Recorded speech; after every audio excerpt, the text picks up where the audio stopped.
Bonjour, Bonjour, François Guédon. c'est moi. Enchantée, ravie de vous rencontrer.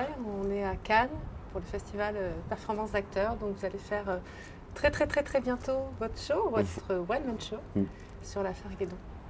Alors, qu'est-ce que c'est l'affaire Guédon? Parce qu'il paraît que tout le monde connaît. Disons que quand j'ai commencé à écrire le spectacle, j'ai commencé à écrire plein de petits sketchs et je trouvais intéressant de me dire qu'il faut une vraie histoire pour lier tout ça. Et l'affaire Guédon, en fait, tout le spectacle est une parodie de Faites entrer l'accusé, où on apprend au début du spectacle que j'ai fait quelque chose d'horrible qui aurait donné lieu à des centaines de millions de morts, et le spectacle essaie de savoir ce que j'ai fait et pourquoi je l'ai fait. D'accord. Et c'est un prétexte en fait pour permettre de me parler de mon histoire et de partir de mon histoire pour parler d'autres sujets. De taper fort justement pour inciter le spectateur à la curiosité et justement, Exactement. Par votre humour, vous allez rendre cette tragédie comique? Oui, complètement, ouais. Et puis la tragédie pour le coup est un peu présente dans le spectacle. Je parle pas mal de littérature, de philosophie. Oui, vous avez fait une petite intro là sur Racine tout à l'heure. Oui. Vous avez une formation de classique à la base? J'ai commencé par des groupes des clubs théâtre au collège, au lycée, où on commence par les classiques, Molière, Racine, Corneille, et j'aime beaucoup ça. Vous étiez passionné? Ouais. Il y a l'alexandrin, quoi. C'est instantanément beau, l'alexandrin. Vous êtes un poète? Ce serait beaucoup dire. J'aime la poésie. Je suis un apprenti poète. J'ai beaucoup trop de respect pour la poésie pour me prétendre poète, mais j'aime ça, ouais. Alors, comment ça se passe quand on est seul sur scène? Est-ce qu'on se sent seul ou est-ce qu'on est vraiment avec le public à travers votre personnage? Comment vous êtes, vous? C'est à la fois c'est toute la dichotomie du seul en scène, c'est qu'on est seul mais très entouré. Ouais. Et ce qui est intéressant quand on est seul, c'est qu'il n'y a pas de rambarde de protection. Il y a que nous sur scène. Donc quand on échoue seul, et quand on réussit seul. Et cette faiblesse-là, elle est hyper importante, je trouve. C'est ça qui donne le sel au one man show, c'est qu'on est seul et qu'il y a que nous pour nous sortir de cette situation dans laquelle on s'est mise. Alors est-ce que justement, à travers l'humour, l'interaction avec le public est plus présente que lorsqu'on parle de théâtre classique quelque part? Disons que on sait les choses plus vite. Dans l'humour, on est quand même un petit peu à la recherche du rire.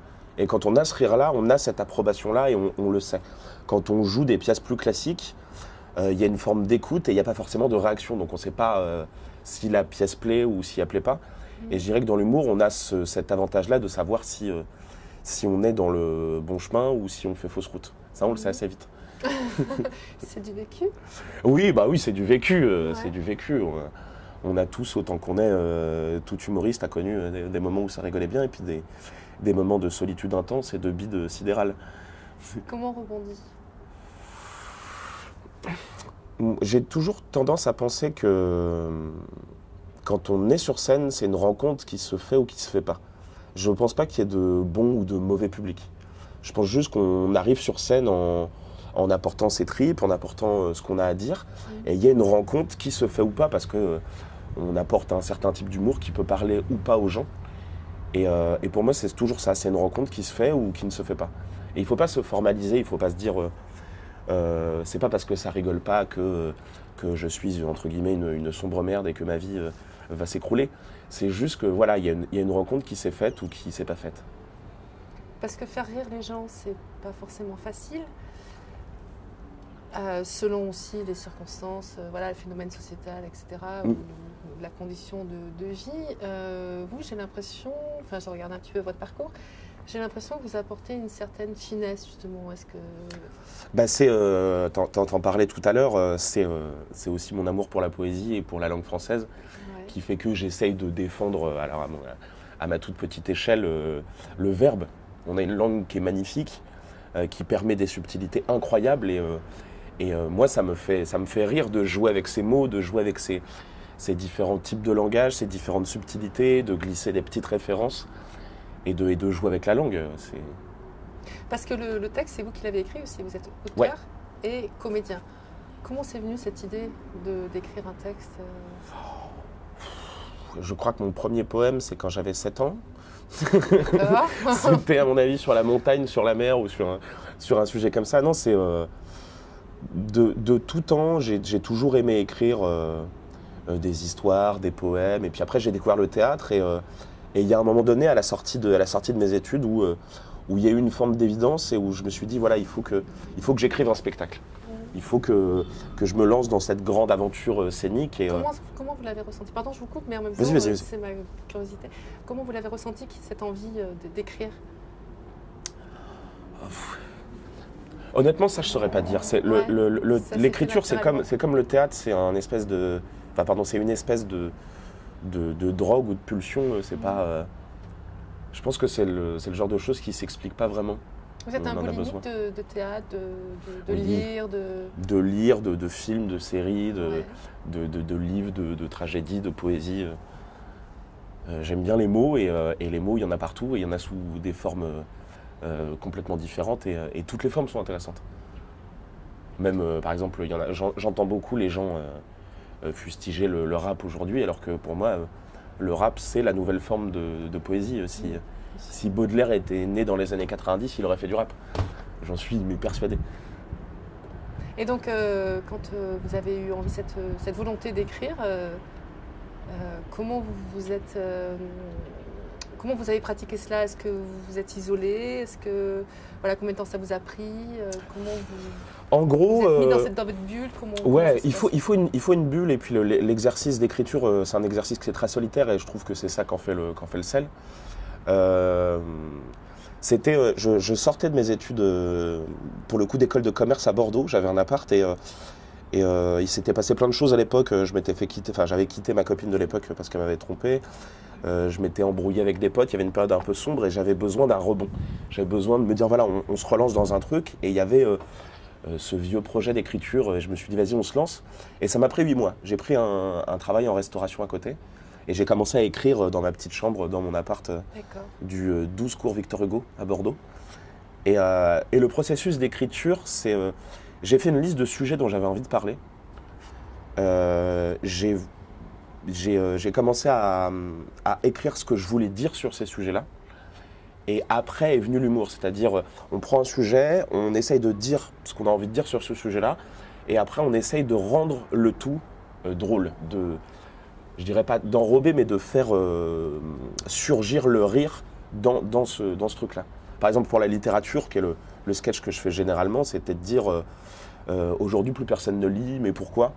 Peut-être parce que moi, je pense qu'on a sacralisé la littérature et qu'on l'a mis dans une espèce de prison un peu dorée. Et l'idée, c'était. Les réseaux sociaux aussi. Et puis les réseaux sociaux, et puis voilà. Et c'était de se dire essayons de nous réemparer de cette littérature. Et de cette idée-là est né le sketch des Anges de la télé-réalité, où je fais une parodie des Anges de la télé-réalité écrite en alexandrin à la manière de Racine. Et ce décalage-là, moi, il me fait rire et il est hyper intéressant parce qu'il questionne à la fois notre rapport à la télévision et à ces émissions-là, et aussi notre rapport à la langue et à l'alexandrin qu'on a un peu oublié, alors que moi, je le trouve furieusement d'actualité, l'alexandrin. Ce spectacle, il tourne depuis 2 ans? Il tourne sous la forme L'Affaire Guédon, il tourne depuis 2 ans. Et on va dire qu'il est né il y a de ça 3 ans et demi, 4 ans, si on reprend les premiers sketchs, les premières choses que j'avais écrites. Il a évolué, j'imagine, entre-temps? Ah oui, et puis il évolue toujours. C'est ça qui est magique avec ce boulot-là, c'est que c'est jamais fini. Un spectacle unique à chaque fois? Oui, mais il y a toujours, même quand on a fait... quand on l'a joué des centaines de fois, il y a toujours des petites choses à changer, il y a toujours des petites choses à corriger, il y a toujours... après, moi, j'essaye de mettre quelques vannes d'actualité dans le spectacle, justement pour lui redonner de la vitalité. Et il y a toujours à faire. Il y a toujours à faire, il y a toujours à travailler, il y a toujours à corriger. Et ça met dans une dynamique qui est ultra intéressante et prenante, quoi. Vous êtes arrivé à cibler un public particulier ou c'est tout public qui vient vous voir? Parce que vous êtes un jeune artiste aussi, donc peut-être que vous attirez aussi peut-être plus de jeunes, ou comment vous êtes arrivé à analyser ça? Ouais. Moi, je dirais que je touche de 20 à 60. Alors, c'est assez large. Donc, c'est assez large. C'est assez large. Et après, j'essaie d'avoir un spectacle assez riche en termes de références et de réflexion pour que chacun puisse, entre guillemets, y trouver son compte ou entre guillemets avoir de quoi manger, entre guillemets. C'est-à-dire j'avais un ancien collègue à moi qui a 50 ans, qui était venu avec son fils et qui disait, tu vois, moi je rigole aux vannes sur Proust et mon fils il rigole aux vannes sur Booba. Et ça, c'est un truc qui me plaît bien, qui est de me dire... Passer de génération en génération et de faire de la passation aussi. C'est ça. Et on est, je pense, tous des passeurs de mots et des agitateurs de curiosité. Et ça me plaît voilà, de citer Proust et Booba. Et de se dire que la culture, bah, c'est les deux. Il faut qu'il y ait Proust et Booba pour que la culture soit ce qu'elle est, quoi. Mais on va en terminer sur cette belle interrogation. Merci infiniment.